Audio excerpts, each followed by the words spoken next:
Salurkan sedekah jariah Anda melalui Bank Muamalat Indonesia 353 00167616 atas nama Pondok Pesantren Taqimus Sunnah Al Islami, kode bank 147.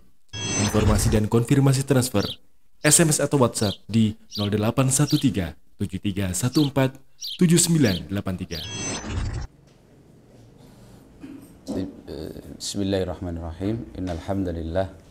Assalatu wassalamu ala Rasulillah wa ala alihi wa ashabihi wa man walah.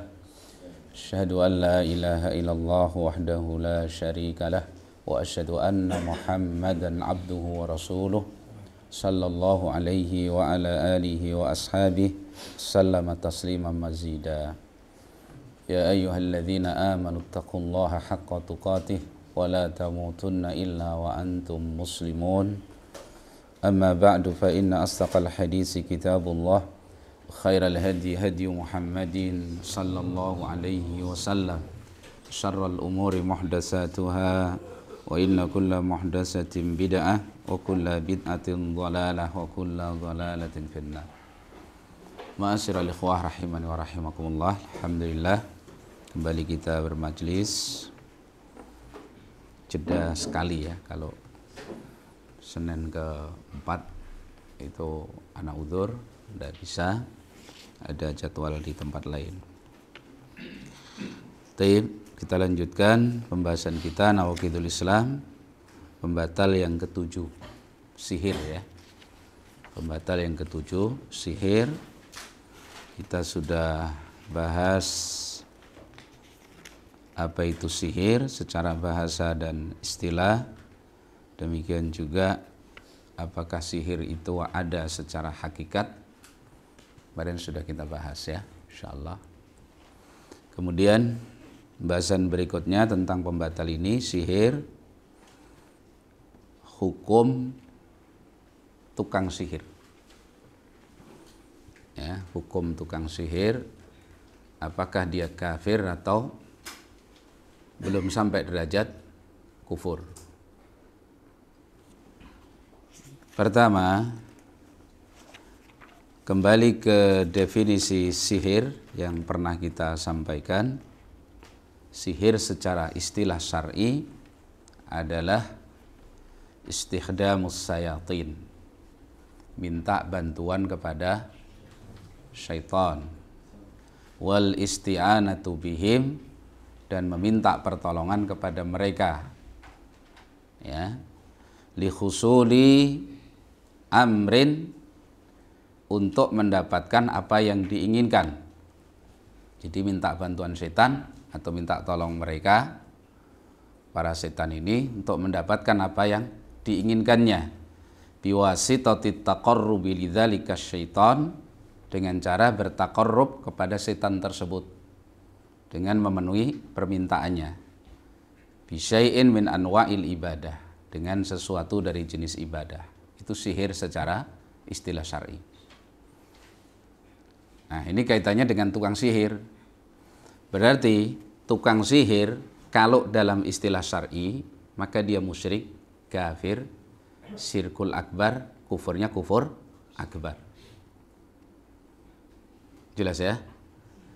Dari sisi mana? Satu, meminta tolong kepada syaitan, minta bantuan syaitan, minta tolong setan dengan cara melakukan taqarrub kepada setan tadi. Mungkin suruh sembelih ayam atau suruh melakukan ritual tertentu, dia taati setan tadi. Berarti ini syirkul akbar. Tukang sihir secara istilah syar'i ya seperti itu.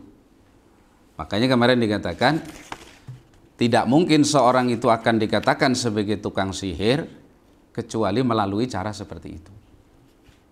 Minta bantuan syaitan atau selain Allah Subhanahu wa ta'ala.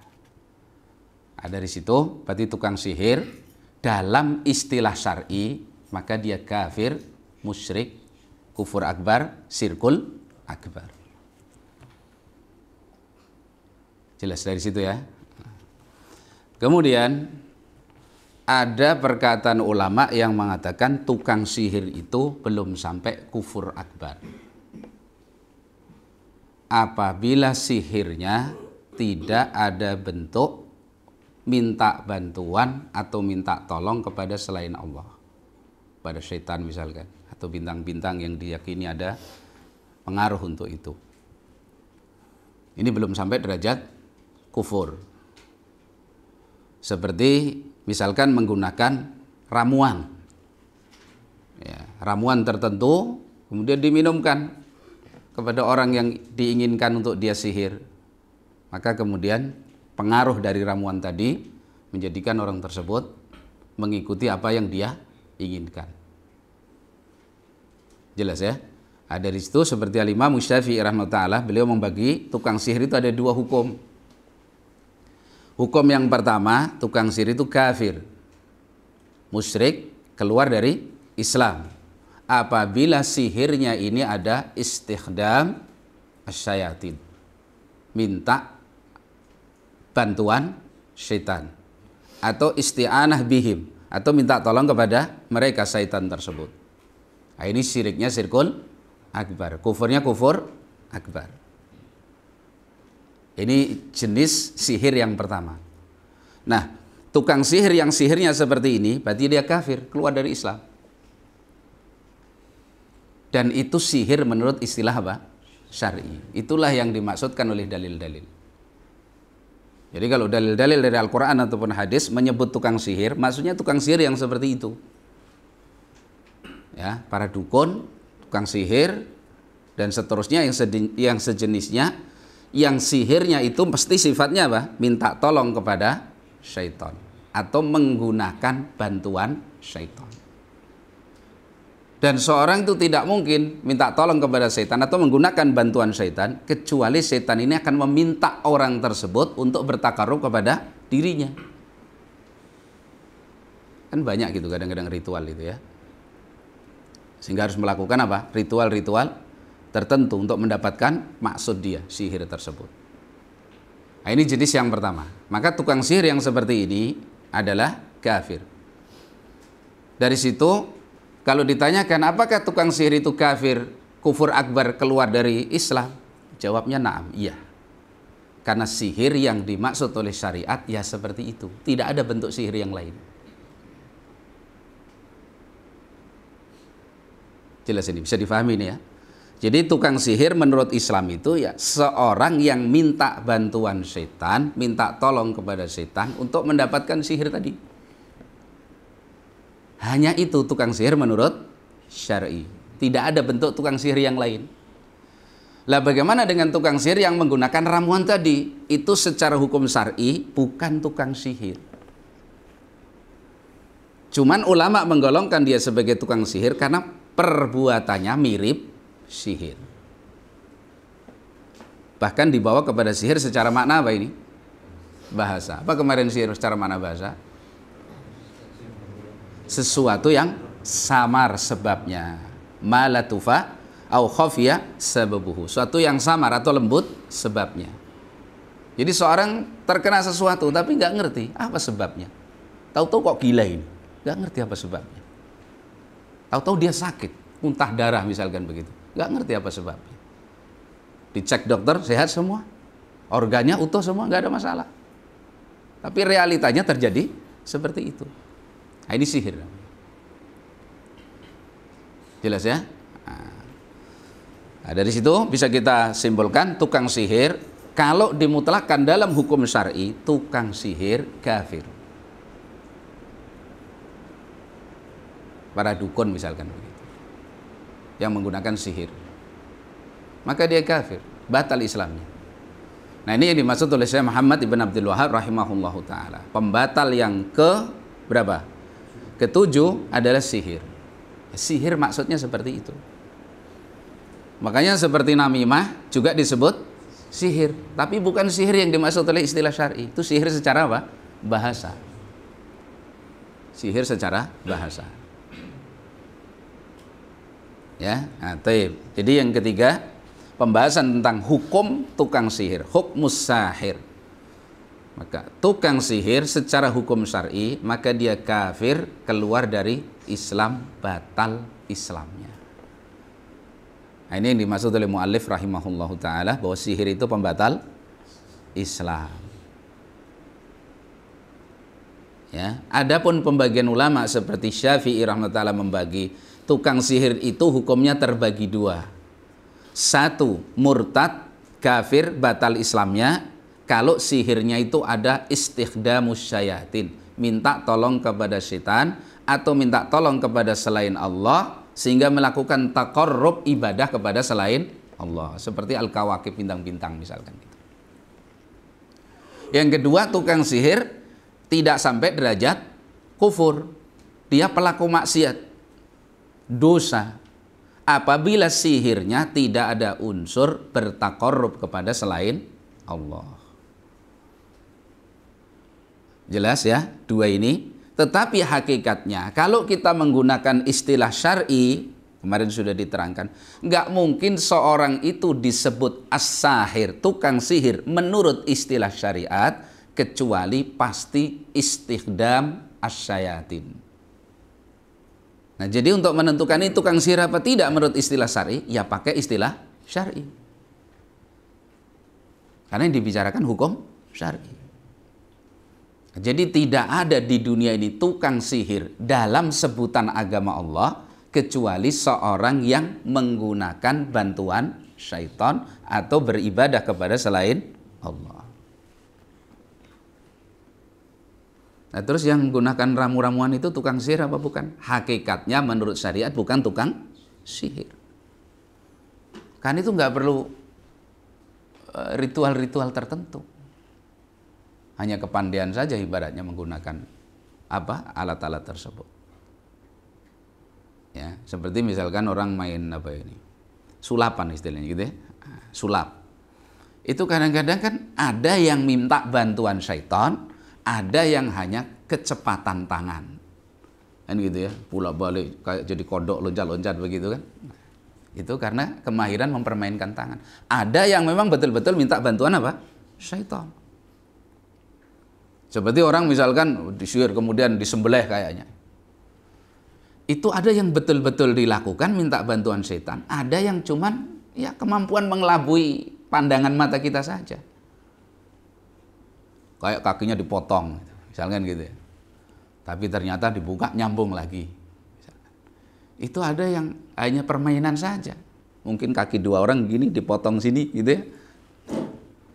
Kalau itu belum sampai derajat kufur, jelas bukan kufur, nggak ada kekafiran di situ. Maksiat katakanlah ya. Tapi itu bukan yang dimaksud tukang sihir menurut syariat. Ini dibedakan, maksudnya supaya kita ini menggunakan istilah pas. Jadi kalau baca ayat misalkan seperti kemarin ayat Allah Subhanahu wa taala tentang sihir ya. Dalam surat Al-Baqarah Allah misalkan mengatakan wa ma yu'allimani min ahadin hatta yaqula innama nahnu fitnatun fala takfur. Dua malaikat Harut dan Marut yang diutus oleh Allah ke Babylon untuk jadi ujian manusia, tidaklah kedua malaikat ini mengajarkan seorang pun sihir kecuali dia sudah pesan, kami ini hanya fitnah, ujian. Fala takfur, maka jangan kamu berbuat kufur. Berarti sihir kekafiran. Karena malaikat mengatakan fala takfur, jangan kamu berbuat kufur. Berarti bermain sihir, mempelajari sihir adalah kufur. Ini menurut istilah syar'i. Jadi tidak ada istilah sihir dalam bahasa syar'i menurut istilah syariat kecuali tukang sihirnya itu seperti itu. Yaitu istikhdam syayatin, minta bantuan syaitan. Jelas ya. Nah, bentuknya macam-macam. Bahkan dalam pengobatan saja bisa berupa sihir. Makanya nanti bagaimana mengobati sihir dengan sihir akan kita bahas. Kan ada orang mengobati jarak jauh. Ada. Dulu kita pernah teman nabrak orang di 29 situ. Patah. Dibawa ke rumah sakit nggak mau. Maunya diobati dengan cara tradisional. Nah, akhirnya orangnya di metro sini. Dukunnya di Bandar Jaya sana. Jadi dipijit, diobati jarak jauh. Katanya pakai telur. Yo teriak-teriak di situ. Mungkinkah seperti itu terjadi langsung? Nggak mungkin. Kecuali istighdam apa? Minta bantuan siapa? Setan. Dan orang ini nggak mungkin akan diikuti maunya oleh setan, kecuali dia harus menuruti maunya setan. Lakukan dulu ritual ini, kerjakan dulu perbuatan seperti ini, baru saya tolong. Kan begitu setan. Dipijit jarak jauh. Nah, sini bandar berapa kilo? Kadang pakai telurnya pecah, sana bengkaknya jadi kempes juga. Sini yang mencet setannya tadi, kan gitu. Nah, ini sihir. Ya. Nah. Jadi bagaimana hukum tukang sihir? Tukang sihir kafir, batal Islamnya. Sekarang bagaimana hukum mempelajari sihir? Ya. Hukum mempelajari sihir. Ta'allumus sihri. Penjelasan Syekh Shalih Al-Syekh hafizahullah taala dalam At-Tamhid, kitab beliau menjelaskan as-sahih, pendapat yang benar, anna ta'allumas sihri walau biduni amalin syirkun wa kufrun billahi azza wa jalla. Bahwasanya mempelajari sihir meskipun dia nggak praktekkan, nggak gunakan sihir itu, sekedar mempelajari sihir itu adalah kesyirikan dan kufur kepada Allah Subhanahu wa taala. Belajar sihir batal, karena nggak mungkin orang pelajari sihir kecuali dia harus mempraktekkan apa? Bentuk peribadahan kepada selain Allah. Sampai dia bisa gitu, bisa nyihir. Berarti dia punya ilmunya. Cuman nggak dipraktekkan aja, tapi dia bisa. Bagaimana supaya bisa tadi? Apa pengertian sihir? Minta tolong kepada setan, minta bantuan setan dengan cara bertakarub kepada setan tadi untuk mendapatkan apa yang dia inginkan. Ini kan tinggal praktek saja. Andai kan dia baca mantra-mantranya memanggil setan tadi katakanlah, nah dia ikuti, jadi. Makanya beliau menyimpulkan, belajar sihir meskipun tidak dipraktekkan, ini adalah syirkun wa kufrun billahi azza wa jalla. Belajar saja itu sudah membatalkan Islam, apalagi jadi tukang sihir beneran. Makanya ini pembatal yang ketujuh, sihir. Dan ini banyak sekali ya, banyak sekali. Mau disebut apapun silahkan, mau dukun, orang tua, paranormal, kiai, plus. Sebutan itu nggak penting, yang penting prakteknya apa? Sihir, berarti dia sahir, tukang sihir. Ya, nah itu kekafirannya dengan nas ayat tadi. Ya, wa ma yu'allimani min ahadin hatta yaqula innama nahnu fitnatun fala takfur, maka jangan kufur. Berarti sihir itu kekafiran. Dan hari ini bukan berkurang sihir itu. Kenapa? Karena hukum kepada tukang sihir, hukuman kepada tukang sihir tidak diterapkan. Kenapa tukang sihir jadi menjamur dengan berganti-ganti nama atau dilabeli dengan label-label yang dilembutkan misalkan begitu, disopankan katakanlah begitu. Kenapa? Karena hukuman kepada tukang sihir nggak diterapkan. Dan ini keburukan hidup dengan alasan hak asasi manusia. Jadi orang mau sejelek apapun itu hak dia, nggak boleh tersentuh hukum. Iya toh? Nah, akhirnya mengalahkan agama Allah. Sampai agama jadikan hak asasi. Agama itu hak asasi bukan? Agama itu haknya Allah, bukan hak asasi. Memang boleh kita beragama semau kita? Nggak boleh. Agama itu hak Allah. Orang harus jadi orang muslim, karena yang ciptakan dia Allah. Harus beribadah kepada Allah. Kalau enggak dia pilih yang lain silahkan, tapi resiko ditanggung sendiri. Kalau agama jadi hak asasi rusak akhirnya. Ya? Nah, itu tentang tukang sihir ya. Berarti sesuatu yang disebutkan oleh ulama kita, seperti saya bacakan penjelasan Al-Allamah Shinqiti rahimahullah ta'ala, dan ini penjelasan yang sangat bagus.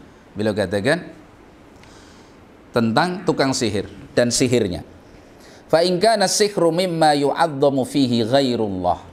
Kalau sihir itu ada di dalamnya pengagungan kepada selain Allah, peribadahan kepada selain Allah, kal kawakib, seperti beribadah kepada bintang-bintang. Dulu begitu, ya. Wal jin, atau kepada jin. Wa ghairi dzalika, dan selain itu, mimma yuaddi ilal kufri, dari perilaku yang mengantarkan kepada kekafiran, fahuwa kufrun bila niza.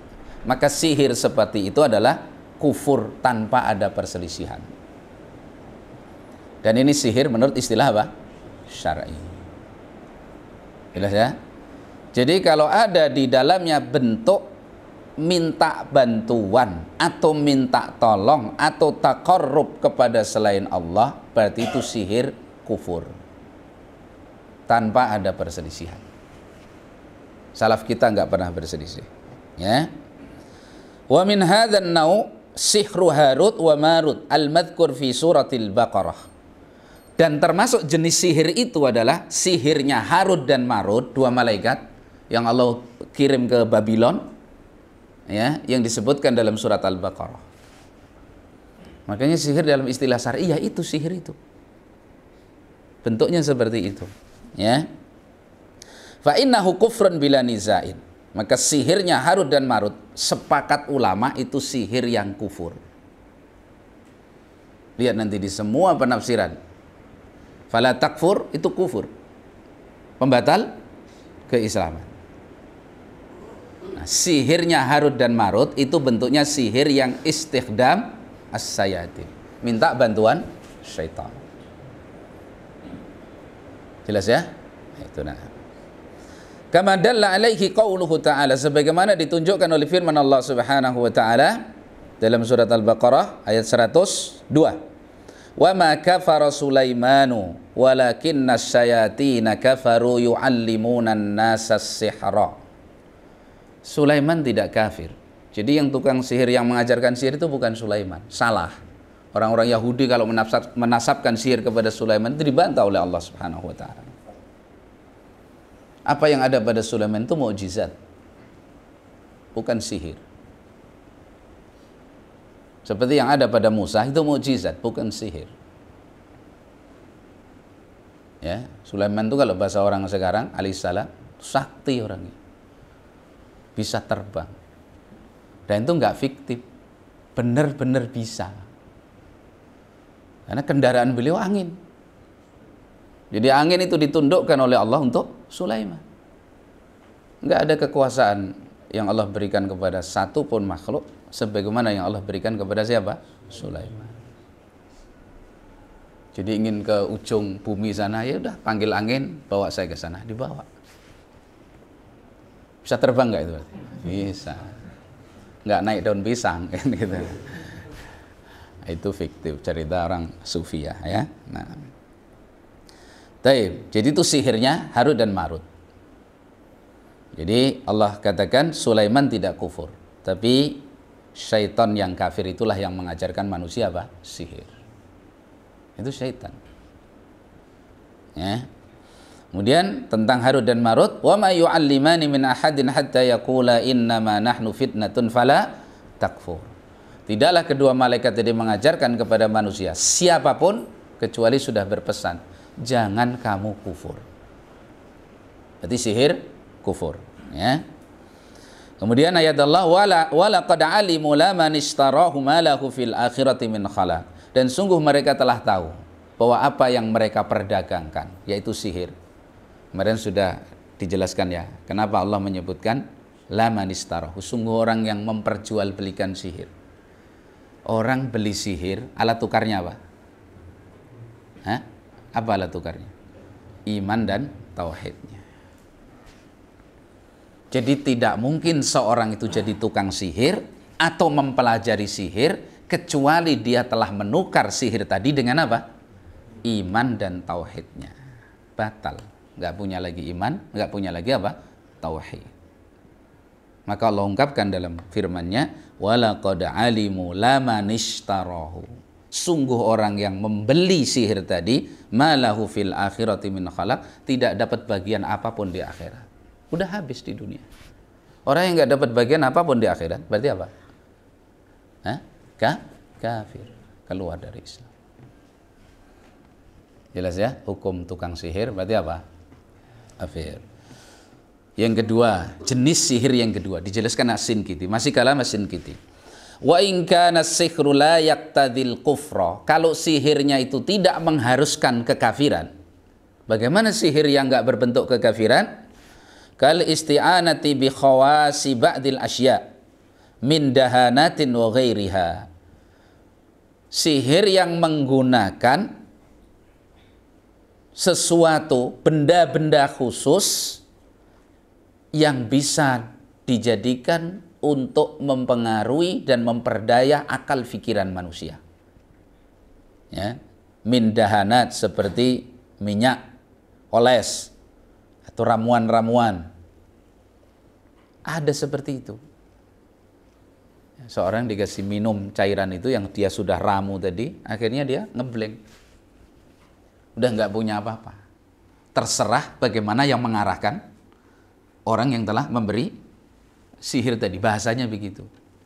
Tapi nggak ada istiqdamu syayatin, nggak ada minta tolong setan, nggak ada takarrub kepada selain Allah, hanya murni pakai alat. Oles, minyak oles misalkan yang sudah diramu, kayak semacam bius lah ya. Nah, orang yang sudah dibius begitu, sudah nggak bisa apa-apa. Ya, itu. Maka ini jenisnya. Berarti seperti hadis Rasulullah SAW, wa inna minal kalami la sihran. Di antara ucapan manusia itu ada yang berupa sihir. Seorang tadinya di atas kebenaran dong, didudukkan sama orang, diterangkan begitu, diajak ngomong, dijelas, dalil dan seterusnya, bisa pindah dia kepada kebatilan. Maka subhat itu bagian dari sihir. Kepandaian seorang menyebarkan subhat itu. Nah, seorang kena subhat, akhirnya ragu, apa iya ya? Iya juga ya. Berpindah. Sampai seorang namanya Abdullah Al-Qasimi. Pernah saya kisahkan belum? Abdullah Al-Qasimi ini orang cerdas dari Mamlaka. Ini di tahun 2000-an. Orang sekarang ini. Karena cerdas membantah Syiah, membantah ahli bidah, luar biasa ilmunya, sampai digadang-gadang oleh ulama ini nanti jadi Syekhul Islam Ibnu Taimiyah abad ini karena cerdasnya. Akhirnya Allah memberikan kecerdasan, tapi Allah tidak beri apa? Kejernihan hati. Dia mulai mempelajari syubhat, ilmu kalam. Pelajari sampai pada titiknya dia menjadi seorang ateis yang mengingkari agama dan mengingkari adanya Tuhan. Sampai dia menulis kitab tentang agama Islam ini, dia katakan hadihi hiyal aghlal. Agama inilah belenggu yang sebenarnya. Bikin orang gak bebas. Surga itu hanya cerita-cerita untuk nyenang-nyenangkan orang. Neraka itu hanya cerita untuk nakut-nakutin orang. Mati dalam keadaan ateis, tidak beriman dengan adanya Tuhan. Padahal dulu digadang-gadang sebagai Ibnu Taimiyah masa ini. Bahayanya subhat, kayak tersihir. Ada istiqdamus syayatin? Gak ada. Ini maksud hadis Nabi. Wa inna minal kalami la sihran. Di antara ucapan manusia itu yang berubah sihir. Coba tersihir dengan syubhat filsafat tadi, sampai beralih dari kebenaran di atas akidah ahli sunnah sampai menjadi seorang ateis dan mati di atas. Ya. Nah, maka kata beliau, wa in kana sihru la yaqtadil kufra, kalau sihirnya itu tidak menuntut adanya kekafiran seperti menggunakan alat-alat tadi, ya, fahuwa haramun hurmatan syadidatan, maka itu hukumnya haram dengan keharaman yang sangat ketika digunakan untuk berlaku zalim di tengah-tengah apa? Manusia. Itu ya. Nah. Baik. Jadi lanjutkan kalam Imam As-Sinkiti. Jadi kalau sihirnya itu tidak menggunakan istiqdam syaitan, tidak ada taqarrub kepada selain Allah, menggunakan alat-alat saja, maka ini kata beliau fahuwa haramun hurmatan syadidah. Hukumnya haram dengan keharaman yang sangat. Karena ini kezaliman kepada manusia. Ya. Walakinnahu la yablughu bisahibihil kufra, tapi pelakunya tidak sampai dihukumi kufur. Berarti dia pelaku maksiat, pendosa, dosa besar, tapi belum sampai tingkatan apa? Kufur. Ya. Kata beliau, kata Sinkiti setelah memaparkan seperti itu, wa hadza huwa at-tahqiqu insyaallah taala fi hadhil masalah allati ikhtalafa fiha al-ulama. Dan inilah tahqiq, kalimat simpul tentang masalah sihir yang diperselisihkan oleh para ulama. Jadi kesimpulannya, sihir ada dua. Sihir secara syar'i adalah meminta bantuan setan dan minta tolong mereka untuk mendapatkan maksud yang dia inginkan dengan cara memberikan takarub kepada setan tadi. Dan ini kufur, syirik akbar. Jelas ya? Yang kedua, sihir yang bentuknya menggunakan alat-alat atau ramuan-ramuan atau yang sejenisnya untuk sampai kepada maksud tanpa ada minta bantuan dan pertolongan siapa? Syaitan. Maka ini dosa besar tapi belum sampai tingkatan kufur. Nah, tukang sihirnya juga sesuaikan dengan sihirnya. Jenis tukang sihir yang pertama berarti batal Islamnya, dia kafir. Kalau jenis tukang sihir yang kedua, maka dia pelaku dosa, tidak sampai tingkatan apa? Kufur. Tetapi istilah sihir dan tukang sihir dalam istilah syar'i itu yang pertama. Maka ditegaskan oleh Syekh Ali hafizahullah taala, tidaklah seorang itu dikatakan tukang sihir kecuali sihirnya itu adalah sihir yang minta bantuan syaitan. Jelas. Terus yang kedua itu bisa jadi mirip sihir tapi bukan sihir. Amalnya seperti sihir. Berarti bisa jadi pelakunya tukang sihir tapi bukan yang dimaksud tukang sihir secara syar'i. Sehingga enggak kita bawakan dalil-dalil itu kepada mereka.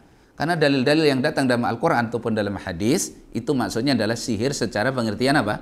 Syar'i. Dan tidak mungkin kecuali di dalamnya ada apa? Istikdam syayatin. Itu yang dimaksud oleh Syekh Muhammad rahimahullah ta'ala dalam pembatal Islam.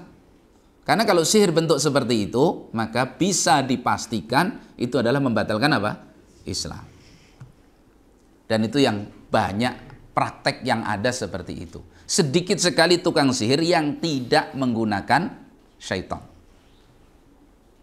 Bahkan yang ma'ruf dikenal masyarakat, ya tukang sihir itu ya seperti itu. Orang yang kerjasama sama syaitan, entah akadnya apa, dia berikan iman dan tauhidnya, dia mendapatkan apa yang dia inginkan. Itu yang ma'ruf di kalangan manusia. Nah, mungkin yang dimaksud seperti ini, itu jarang ada. Ya, nah, udah jelas ya? Berarti hukum tukang sihir kafir, mempelajari sihir kufur, sama. Meskipun tidak dipraktekkan, sama. Batal Islamnya. Ya, maka nggak usah belajar sihir. Kan gitu ya. Nyoba-nyoba misalkan. Nggak usah. Kalau mau sakti, nggak ada tuntutan untuk sakti dari Islam. Justru antum terbunuh di medan perang tanpa sakti, itu yang beruntung. Dan gitu. Sampai kalau dirampok, antum lawan, antum terbunuh, masuk surga. Dengan syarat apa? Punya tauhid. Jelas ya? Bahkan yang dikuatkan ulama atau sebagian ulama itu dihukumi seperti mati di medan perang. Antum datangi perampok, kata Nabi apa? Faqatilhu, lawan dia. In qataltuhu ya Rasulullah. Kalau saya bunuh dia ya Rasulullah, huwa finnar, dia di neraka. Wa in qatalani, kalau dia yang bunuh aku yang terbunuh, anta syahid. Engkau syahid. Bahkan syahidnya ini dihukumi seperti syahid di medan perang. Nggak perlu dimandikan, nggak perlu. Ya udah, dikafani dengan baju yang dia syahid di situ, kemudian dikuburkan. Ya, dapat yang kuat kan orang yang mati syahid di medan perang nggak disalatkan, karena udah cukup itu. Orang itu kalau memberikan nyawanya di jalan Allah itu sudah teruji. Makanya semua antum nanti ditanya di kubur. Yang selamat dari fitnah kubur, satu aja. Orang yang mati syahid. Kata Nabi, cukup tebasan pedang yang menimpa tubuhnya itu sebagai ujian. Nggak perlu lagi ditanya man rabbuka, itu sudah cukup. Kan gitu. Kalau antum harus ditanya. Nah, Kemudian berikutnya kita ringkas hukuman untuk tukang sihir. Hukuman tukang sihir, pendapat mayoritas ulama, jumhur ulama, dan ini pendapat yang sahih, dibunuh. Tukang sihir dibunuh. Dari dua jenisnya. Baik sihir yang kafir, tukang sihir yang kafir musyrik, karena sihirnya itu sihir menurut istilah syar'i, maka dibunuh. Kalau dia kafir musyrik, dibunuh karena apa? Karena apa? Karena murtad. Bukan had, bukan hukuman. Bukan hukuman dalam istilah syar'i, bukan. Dibunuh karena dia murtad. Man baddala dinahu faqtuluh. Siapa yang mengganti agamanya, bunuh. Dibunuhnya sebagai orang kafir musyrik. Yang kedua, kalau sihirnya sihir yang tadi, yang masih pakai alat-alat, tidak ada istiqdamus syaitan, misalkan kita katakan itu tukang sihir ya, hukuman yang rajih tetap dibunuh. Tapi dibunuh sebagai apa? Hukuman. Bukan karena dia murtad, tapi hukumannya dibunuh. Kenapa? Karena dia menimbulkan keresahan, kerusakan, dan kalau tidak dibunuh, adanya dia di muka bumi ini tidak ada kecuali menimbulkan kerusakan, mendolimi manusia. Lah orang normal-normal dibikin gila sama dia, ya tak? Orang bagus-bagus beribadah kepada Allah dibikin ngebleng, dirusak kehormatannya dan seterusnya, dirampas hartanya. Tidak ada kerusakan di dunia ini yang melebihi kerusakan tukang sihir, nggak ada, dan nggak bisa dituntut kok. Antum mau ajukan pengadilan gimana coba?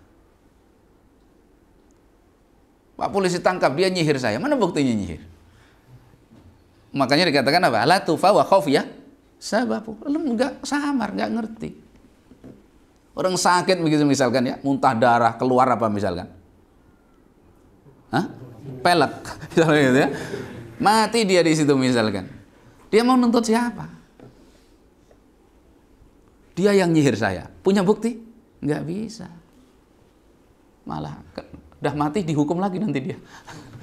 Tangkap polisi udah mati. Nah inilah, makanya tidak ada kezaliman yang terjadi melebihi kezaliman tukang sihir ini. Karena nggak bisa dideteksi, nggak terjerat hukum, nggak nampak kok perilakunya. Beda kalau orang pukul atau dia mungkin orang baca orang, jelas itu nampak. Ini enggak kok, samar. Tahu-tahu orang setengah mati kan gitu ya. Wala haula wala quwata illa billah. Makanya hukumannya sepakat ya dari jumhur ulama, dibunuh. Baik dia sebagai tukang sihir yang kufur, keluar dari Islam, dibunuh karena dia murtad, pindah agama atau batal Islamnya. Yang kedua, dibunuh karena apa? Had, kalau sihirnya belum sampai derajat apa? Kufur. Dan tidak dikerjakannya hukuman ini menjadikan kezaliman itu merata di mana-mana. Lihat aja. Makanya tadi kenapa mereka leluasa melakukan kezaliman dengan berbagai macam bentuknya? Karena hukuman untuk mereka enggak dikerjakan. Ya. Karena itu dijelaskan seperti dalam asar para salaf kita, seperti dari Bajalah rahimahullah ta'ala, seorang tabi'in, beliau mengatakan, atana kitabu Umar qabla mautihi bisanah. Datang kepada kami surat perintah dari Umar sebagai Amirul Mukminin. Amirul Mukminin berikan surat perintah kepada masing-masing wilayah, penguasa di wilayah, ya. Apa kata Umar? Aniktulu kulla sahirin. Bunuh semua tukang sihir. Bunuh. Ya. Bahkan rawi mengatakan, Sufyan mengatakan, diprediksi Umar mengatakan sahirin wa sahiratin, tukang sihir baik laki-laki maupun perempuan, bunuh. Nah, tegas. Kalau ada surat perintah dari penguasa Amirul Mukminin, bunuh semua tukang sihir, nggak ada orang berani-berani belajar sihir itu. Ya. Makanya ada sahabat Jundub rahimahullah ta'ala, ketika dengar ada tukang sihir pamer sihirnya di sana, beliau ambil pedangnya. Beliau datangi tukang sihir itu dan beliau tebas lehernya. Gelundung juga kepalanya, meskipun dia tukang sihir. Jadi itu sudah maklum di kalangan salaf dulu, hukuman tukang sihir penggal. Sudah ma'ruf itu, penggal sama sahabat ini. Bahkan anaknya Umar, putrinya Umar, Hafsah radhiyallahu anha, beliau perintahkan seorang tukang sihir wanita yang berupaya menyihir dirinya untuk dibunuh. Dibunuh. Tinggal dibunuh sebagai apa? Lihat sihirnya tadi. Tapi yang ma'ruf di kalangan salaf namanya sihir ya secara syar'i tadi. Tukang sihir yang minta bantuan siapa? Syaitan. Nah, kemudian terakhir ya. Mengobati sihir dengan sihir. Ya. Mengobati sihir dengan sihir, hilul sihri anil mashur. Jadi tukang sihir diobati. Bagaimana mengobati orang yang terkena sihir? Kalau diobati dengan sihir semisalnya, maka ini haram dan itu kekufuran. Jadi ini disihir orang, undang juga dukun yang lebih sakti atau semisalnya, udah di situ perang tanding dukun dengan dukun. Terus kita meridhoi dan mengundangnya. Berarti kita ridho dengan sihir tadi. Nah, ini bisa membatalkan apa? Islam. Hukumnya dilarang, haram, nggak boleh mengobati sihir dengan sihir. Yang dimaksud salaf membolehkan itu namanya nasrah. Nasrah itu mengobati sihir dengan ruqyah syar'iyah. Nah, itu baru boleh. Ya, jadi bukan dengan sihir. Sama-sama mantranya. Tapi ini mantra tukang sihir, yang ini ruqyah syar'iyah. Namanya ruqyah itu bahasa kita mantra. Ya, cuman mantranya dibacakan Al-Qur'an. Boleh kalau yang seperti itu. Ya. Jelas ya, dengan ruqyah. Ruqyah boleh. Dan untuk mengobati sihir sebagaimana Rasulullah SAW ketika tersihir diruqyah sama malaikat Jibril dengan dibacakan apa? Muawwidzatain. Qul a'udzu birabbil falaq, qul a'udzu birabbin nas. Diobati. Demikian juga para salaf begitu mempraktekannya. Ya, bahkan Syekh Islam Taimiyah rahimahullah ketika menerangkan tentang wali Allah yang palsu alias tukang sihir dengan wali Allah yang sebenarnya yang dikatakan punya keramat. Membedakan karomah dengan sihir itu dengan ruqyah. Jelas. Kalau karomah antum bacakan muawwidzatain, ayat kursi, nggak apa-apa itu karomah pemberian Allah SWT. Tapi kalau tukang sihirnya tukang sihir, antum bacakan ruqyah ini, maka akan hilang. Akan rusak, akan terganggu. Nah, jadi membedakan kadang kan sama gitu ya, dianggap karomah, orang bisa terbang di udara atau jalan di atas air, dianggap ini wali, belum tentu bisa jadi tukang sihir.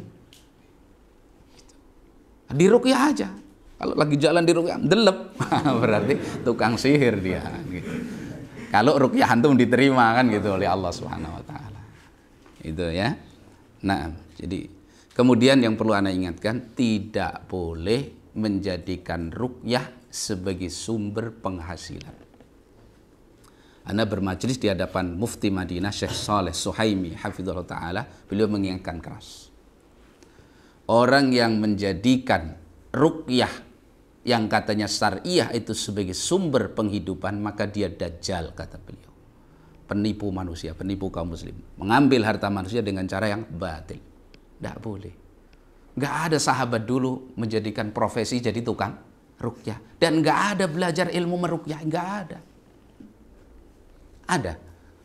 Nggak ada. Kadang-kadang berdalil dengan kisah sahabat yang ngobati pemimpin kampung yang disengat kalah, matanya bengkak itu yang kemudian dikasih kambing, ya, dikasih berapa ekor kambing. Kemudian Nabi SAW, kok kamu tahu itu ruqyah? Tolong saya sekutukan aku dalam urusanmu. Nah, kata beliau ketika menjelaskan masalah ini, sekarang adakah para sahabat yang melakukan ini dan mengerti dalil ini kemudian tampil menjadi tukang ruqyah, mengambil hasil dari manusia dengan ruqyahnya? Enggak ada. Sedang mereka lebih paham terhadap hadis tersebut. Itu kejadian tertentu, ittifaqiyah. Ada orang sakit, dia coba ruqyah. Sembuh dan tidak dari Allah, bukan pasang papan nama. Kan gitu ya. Apalagi ada pendidikan tarbiyah khusus ruqyah. Ruqyah itu bacakan Al-Qur'an itu loh. Apalagi ayat yang spesifik sudah jelas, muawwidzatain, bacakan. Memang kalau ahli ruqyah kemudian setan itu mau pergi, sembuh dan tidak itu kan sama aja. Siapa yang beri kesembuhan? Allah. Antum bacakan, misalkan ada saudara yang sakit, antum ruqyah, bacakan begitu. Udah, niatkan ikhlas dan kepada Allah SWT, bacakan dengan bagus. Sembuh dan tidak, siapa yang menentukan? Apa kalau yang ngeruqyah ahli peruqyah begitu kemudian sembuh? Enggak. Apalagi ada istighdam syaitan. Kadang parah. Manggil temannya setan yang dulu sudah pernah dikeluarkan dari tubuh orang, temannya itu. Terus tanya sama jin tadi. Nah, ini musibah lebih besar lagi menyentuh apa? Tauhidnya. Maksiat kadang terjadi yang diruqyah perempuan. Dia sentuh meskipun balik hijab. Boleh. Boleh istri antum disentuh meskipun dibalik hijab gitu. Dayus antum kalau boleh kan. Ya. Terjadi. Belum kalau bereaksi kemudian dia jinnya itu berontak dan seterusnya. Apa enggak fitnah yang luar biasa. Enggak ada profesi ruqyah di salaf itu. Maka saya catat betul kalimat beliau itu. Seorang yang menjadikan ruqyah itu sebagai sumber penghasilan kehidupan dia, maka dia dajjal, pengambil harta manusia dengan cara yang batil. Enggak ada contohnya sama sekali dari salaful ummah. Jelas ya? Jadi kalau ada saudaranya yang perlu ya diruqyah saja sudah. Ittifaqiyah saja. Enggak usah ma'ruf jadi peruqyah ulung gitu ya. Hafid peruqyah misalnya gitu. Pasang papan nama begitu. Sambil jual pulsa. Nah. Demikian ya. Nah. Kemudian terakhir ya. Cukup ya. Mendatangi tukang sihir. Enggak boleh ya. Mendatangi tukang sihir enggak boleh. Nah, demikian insyaallah. Sallallahu alaihi wasallam baraka ala nabiyina Muhammadin wa ala alihi washabihi ajmain. Subhanakallahumma wa bihamdika. Assalamualaikum warahmatullahi wabarakatuh.